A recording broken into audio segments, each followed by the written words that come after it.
다큐에서 양치는 목자의 이야기를 본 적이 있습니다. 목자가 자신만의 소리로 신호를 보내자 멀리 있던 양들이 그 음성을 듣고 모여드는 장면은 참으로 감동적이었습니다. 목자는 좋은 목초지를 찾아서 며칠씩 야영을 하기도 하고 또한 걷기도 했습니다. 식사와 잠자리가 도시 현대인들이 보기에는 불편할 것 같았는데 그는 행복해 보였습니다.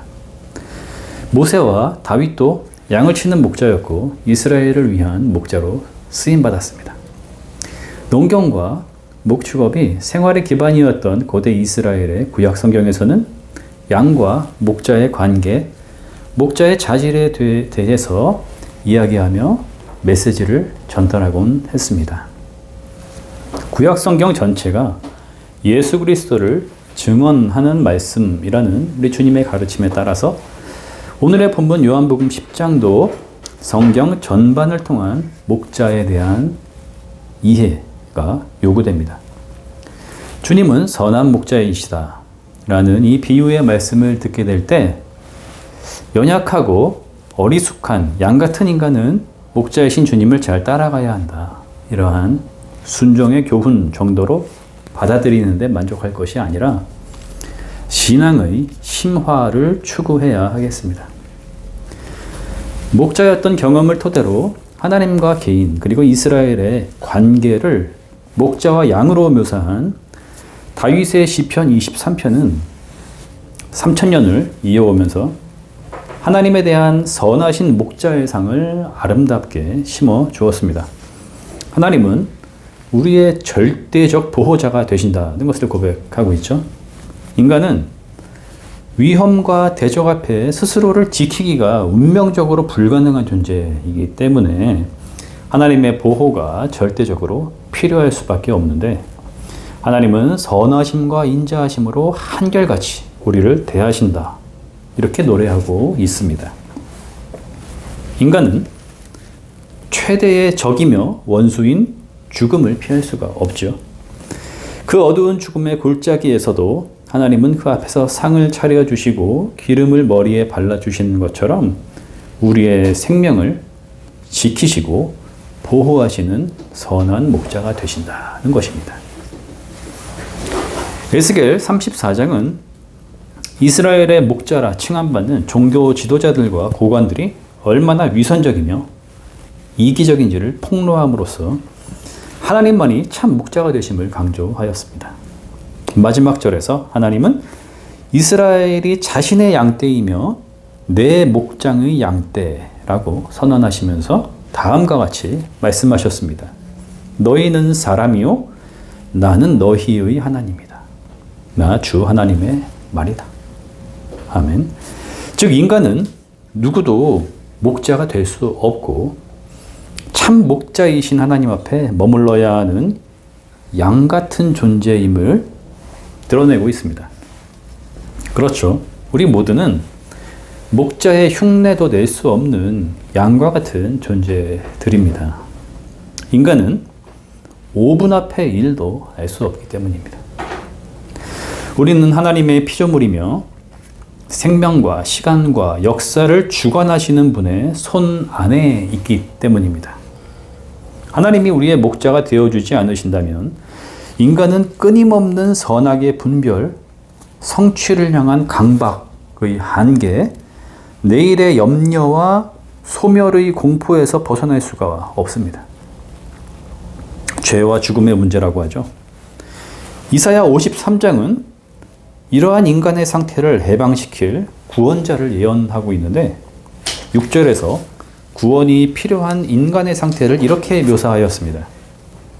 우리는 모두 양처럼 길을 잃고 각기 제 길로 터졌으나 주님께서 우리 모두의 죄악을 그에게 지우셨다. 입니다. 하나님이 우리의 목자가 되신다는 것, 하나님이 육신을 입으신 선한 목자 예수 그리스도가 되셨다는 것의 중심에는 이처럼 인간의 구원, 곧 죄와 죽음으로부터의 해방이 자리하고 있습니다. 요한복음 10장의 중심 메시지도 거기에서 찾을 수 있죠. 주님은 선한 목자라고 말씀하셨습니다.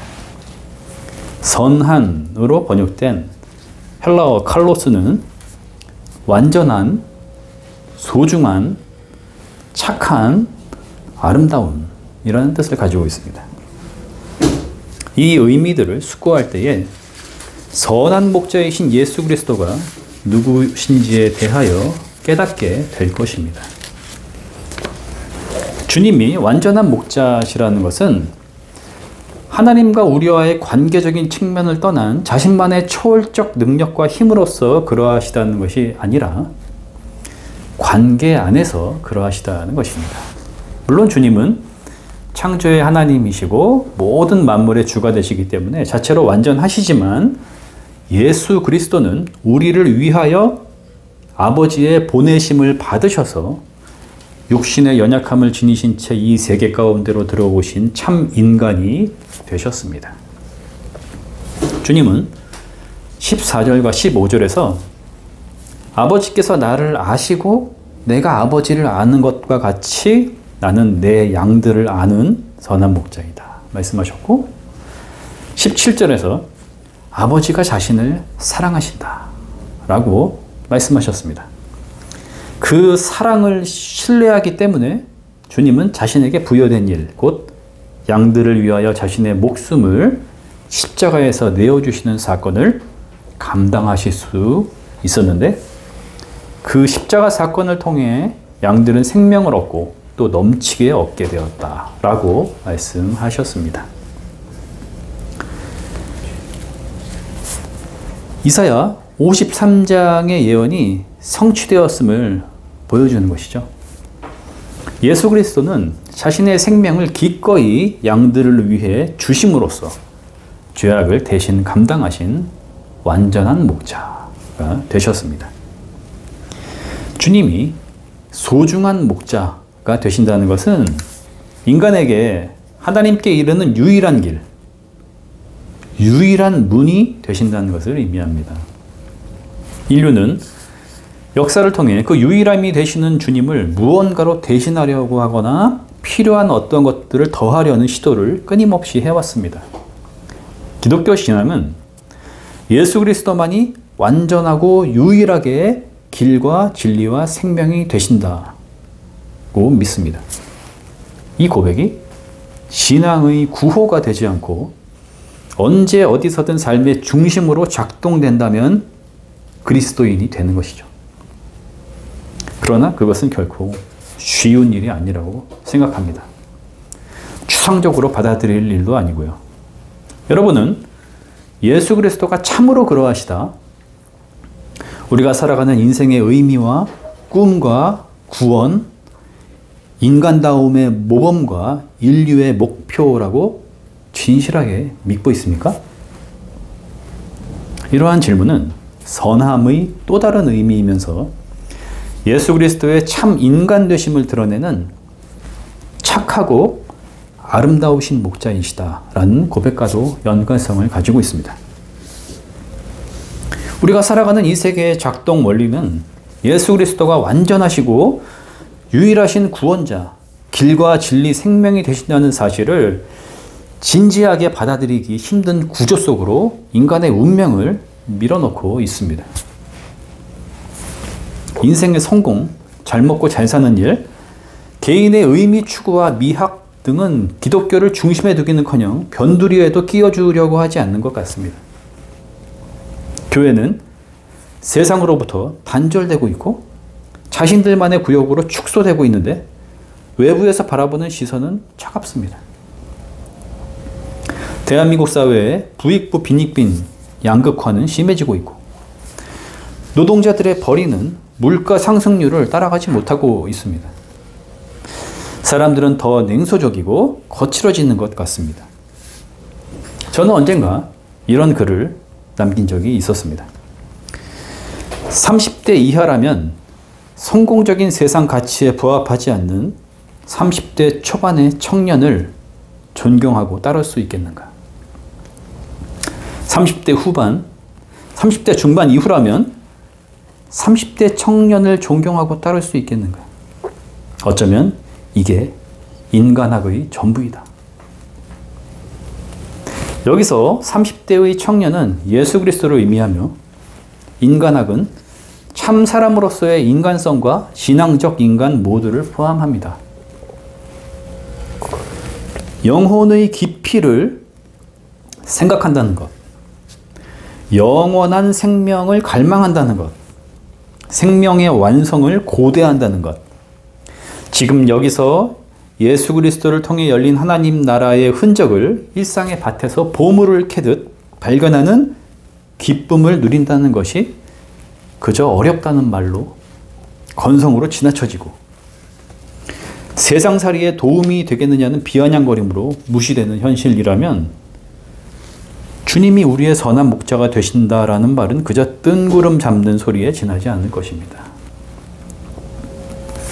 남보다 잘해야만 하고 때론 수단과 방법을 가리지 않고 원하는 것을 얻어내야 하며 냉혹한 현실을 배워야만 세상살이에 치이지 않는다고 가르치는 부모와 사교육에 길들여진 젊은 세대가 예수 그리스도의 운명과 길을 진지하게 받아들인다는 것은 매우 어려운 일일 수밖에 없습니다.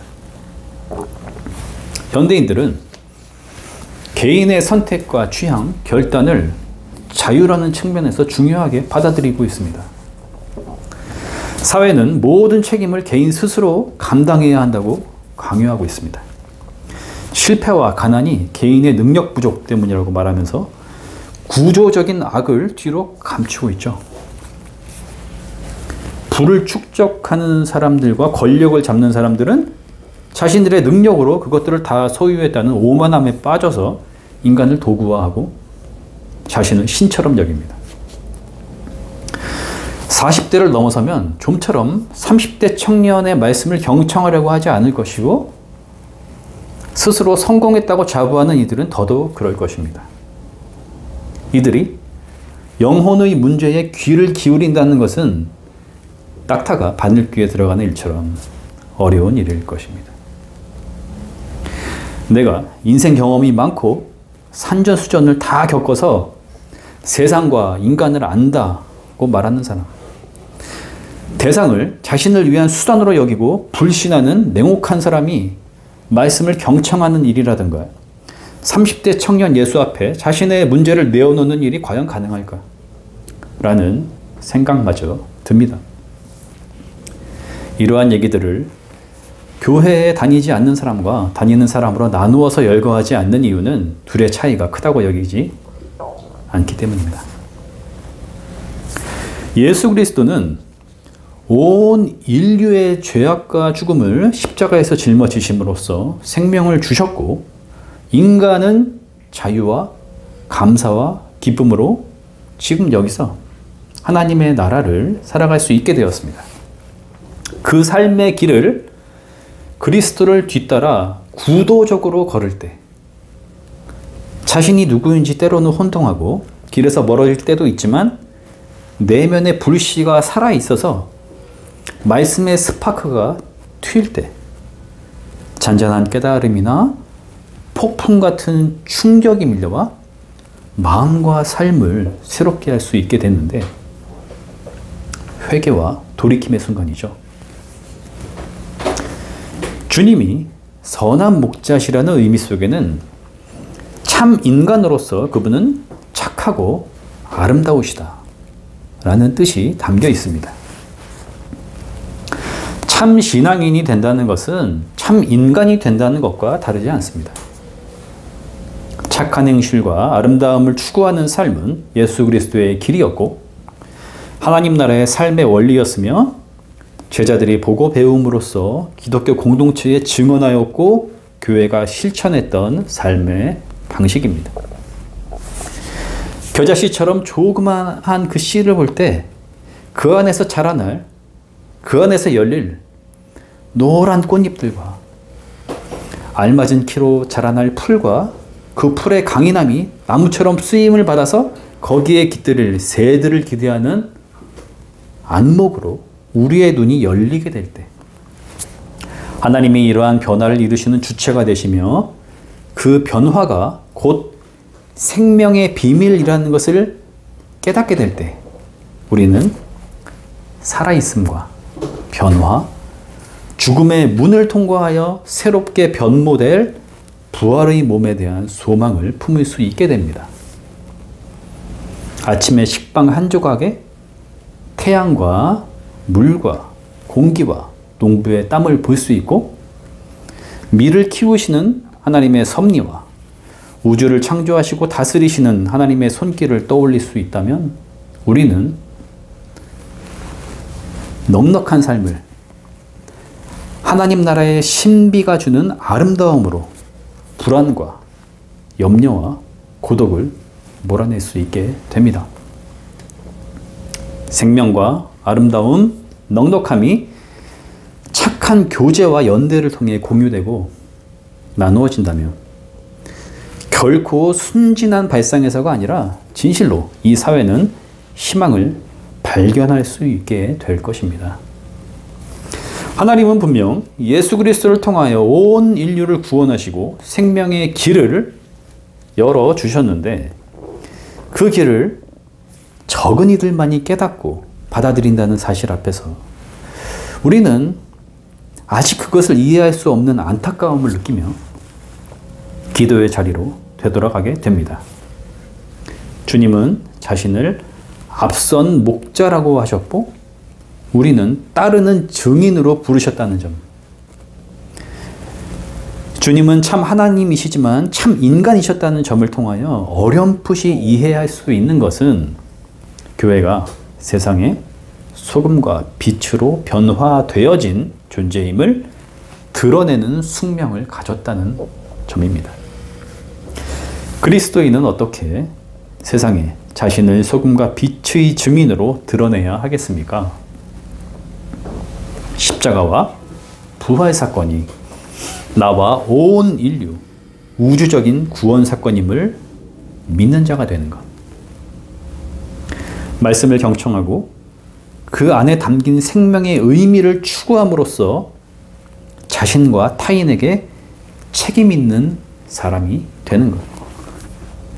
예수 따름을 이웃사랑으로 구현하는 실천가가 되는 것.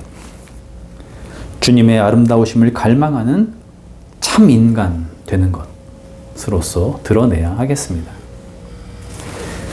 제자도에 사로잡혀 자신의 학식과 명성, 삶의 터전을 떠나 고통받는 이들과 함께 사셨던 제가 존경하는 한 분이 평생에 자신이 바라는 소원에 대해서 말씀하셨던 한 장면이 떠올랐습니다. 사람 되는 것. 제가 원하는 것은 그것뿐입니다. 예수 그리스도를 따름이 어렵고 불안하고 손에 잡히는 것 같지 않아서, 때론 손해보는 것 같아서 마음이 힘들 때 그 모든 상황을 덮고도 남을 이 말씀을 붙드시기를 권면하면서 설교를 맺고자 합니다. 모든 지각에 뛰어나신 하나님의 평화가 우리들의 마음과 생각을 지킬 것입니다. 아멘.